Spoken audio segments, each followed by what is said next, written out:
السلام علیکم۔ اردو تفاسیر کے رجحانات۔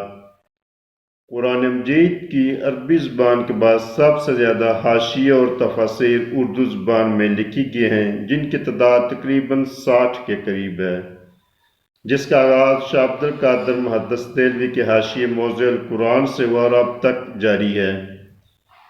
یہ تفاسیر مختلف رجحانات، خیالات کے تحت لکھی گئیں۔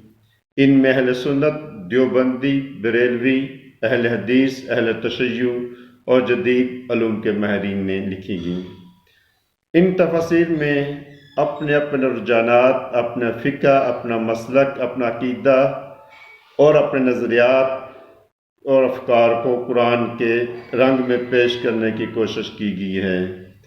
چند ایسی تفاسیر ہیں جن میں اسلام اور قرآن کی ترجمانی کی گئی ہے، کیونکہ قرآن کا مقصد ہے انسان کو ہدایت دینا اور ہدایت پہ قائم رکھنا۔